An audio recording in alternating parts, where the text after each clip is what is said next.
Hi guys, and welcome to another episode of Kabir Considers. In this video, I'm going to react to how tea is enjoyed around the world. Now, you guys know me, I love tea. I pretty much have a cup of tea in every video you've seen of me. It's just really hot here right now, so it's just, I couldn't even imagine sipping any tea right now. I'd probably melt from the inside out. But yeah, I love tea, but our tea is just, you know, the typical tea bags that you boil, let it simmer, put some milk in, a little bit of sugar. I don't have sugar anymore, but used to. It's only one kind of tea that we drink here. Maybe peppermint tea from time to time, or green tea, but it's mostly just traditional English tea. And I know there's other kinds of tea out there. There's bubble tea, there's the American tea in the South. What's it called? Southern tea, or there's an American tea that you guys know what I'm talking about. Iced tea. But yeah, so this video, I'm hoping it's going to show the other various types of tea out there, just so I can put it on my list of things to try. So yeah, this should be fun. Let's do it. Calling all tea lovers, this one's for you. What is that? This aromatic drink tends to be more than just a beverage. Along with that's health what tea benefits, looks like, tea huh? represents togetherness in countries around the world. Let's take a look at the different types of tea and the many traditions that are paired with it. Wow, look at this. It's crazy how many different styles of one thing there can be out there. From the birthplace of all tea comes pu'er. Grown for thousands of years in the Yunnan province in southwest China, where tea trees are worshipped. I thought tea first came from India. This tea is legendary. It's made from the leaves of a tree known as the wild old tree, and is fermented anywhere from weeks to decades. Decades? This means some pu'er can cost a fortune. The tea is typically sold as compressed cakes. Like fine wine, pu'er is best enjoyed slowly in small sips. Yerba mate is the perfect go-to when you're looking for a boost of caffeine but want to skip the coffee.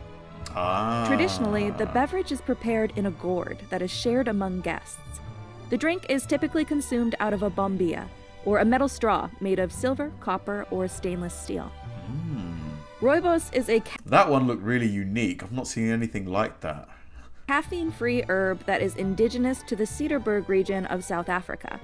It has been harvested and brewed in the mountainous region for hundreds of years. In fact, South Africa is the only country in the world that produces rooibos. Once brewed, the tea is red in color and has a bitter taste, similar to yerba mate. It's also known as red tea or red bush tea.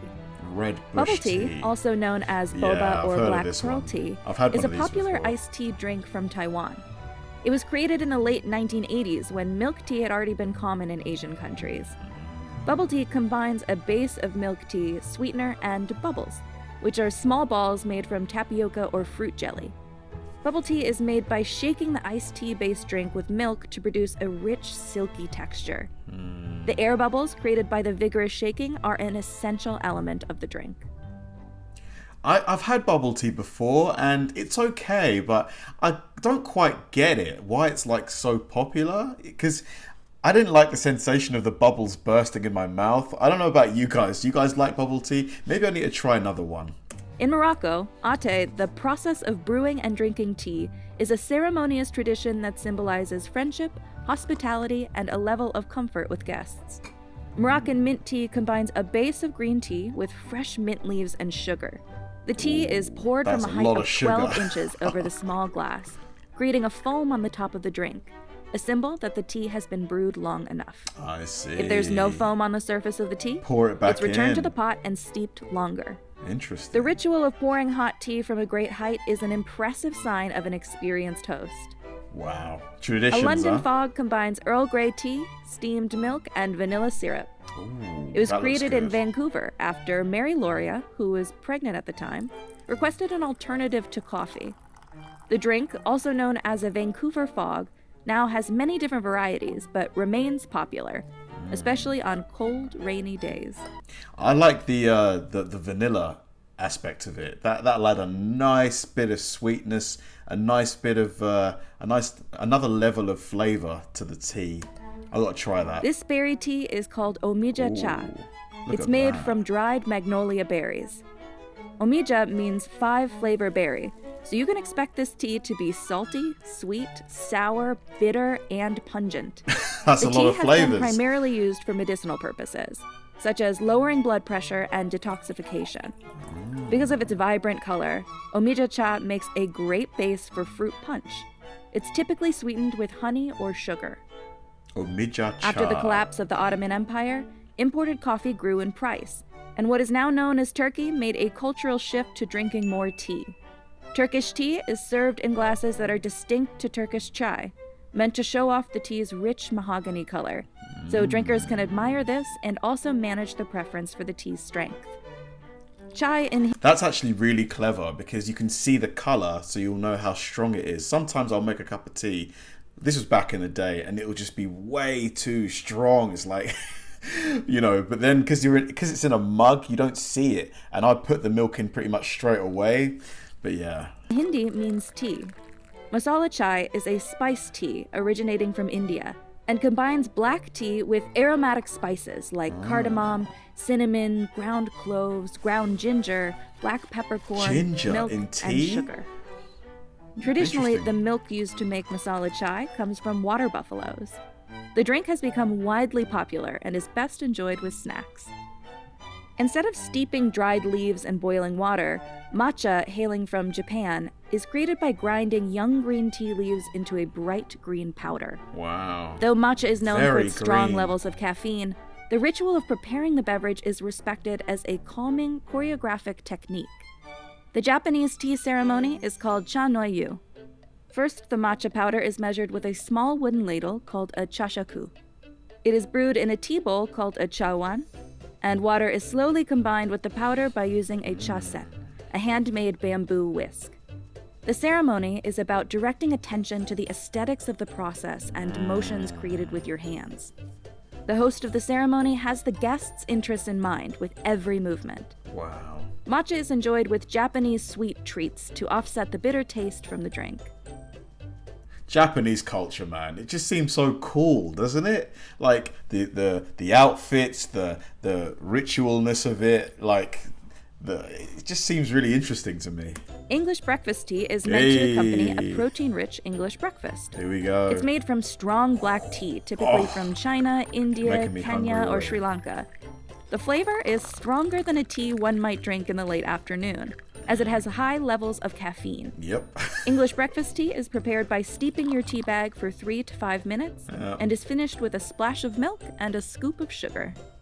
Oh man, Kerkadi, nothing like a or good old hibiscus cup of tea. is a popular drink in Egypt made from the dried, dark red petals from the hibiscus flower. It's said that cold Kerkadi tea was served to the pharaohs in ancient Egypt to help cool them down in the hot desert heat. Kerkadi also plays an important role in North African culture and is often served during religious and healing ceremonies. Hong Kong's silk stocking tea gets its name from the method in which the tea leaves are brewed, in a large tea sock that resembles stockings. This drink stems from British colonial rule over Hong Kong, with the British tradition of afternoon tea. But instead of milk and sugar, silk stocking tea combines black tea with evaporated or condensed milk for sweetness. Cha yen is a sweet drink that's bright in color and starts with a strong base of black Looks like coffee, doesn't it? It looks like coffee being distilled. tea. It's a staple of Thai street food culture. Similar to the style of Hong Kong silk stocking tea, the tea leaves are brewed using a stocking filter in a large pot of water. Once the tea is dark in color and cooled, it's served over crushed ice with sweetened condensed milk. The sweet flavor of cha yen is commonly used to balance the spicy flavors of Thai cuisine. Oh man, This makes me wanna drink go to is named Thailand. after the legendary American golfer Arnold Palmer. He suggested that his wife add lemonade to a pitcher of iced tea. Iced tea. Palmer was overheard ordering the eponymous beverage at a restaurant in Palm Springs, California, and a nearby patron was intrigued and requested an order of the Arnold Palmer drink as well, by his specifications. Arizona Beverages bought the rights to the drink, and today the Arnold Palmer, also known as the Half and Half, is an iconic beverage. Crazy. I wonder if Palmer gets royalties from that, considering it was kind of his drink in a way. Served around the United States and is easily identified by the contrast between the dark brewed iced tea and cooling lemonade on top. Iran's tea is defined by its deep reddish-brown color and is significant to the culture. Reddish teas. It's served with breakfast, lunch, and dinner in Iranian households, where samovars are kept on the stove all day. Milk is typically not added to the drink. Pocha, also known as butter tea, is an essential drink and a symbol of strength. The drink is rich with dairy and combines black tea, butter made from yak's milk, and salt as the primary flavors. Salt! Which tea is your favorite? Salt. And where is it from? Let us know in the comments below. That last one was a really interesting one. Salt in the tea. I mean, tea is naturally a very kind of not bitter, but it's not sweet at all by itself. So then to add salt to it that'll be quite an interesting fusion of flavors. Kind of curious. My favorite obviously has to be English tea, but after that, I'd probably I've not tried any other of the teas mentioned here, apart from the bubble tea, which I found okay. I want to try iced tea, the American style. I want to get it from an authentic place in the South. I don't want to get, it from some place in England where it's not quite the same. So yeah, I want to experience that, but they all look really interesting. It's quite cool how, like I mentioned in the video, one key thing or one key idea can be interpreted in so many different ways, resulting in so many different products, versions of things. It's quite cool. Thanks for watching, guys, and I'll see you in the next one.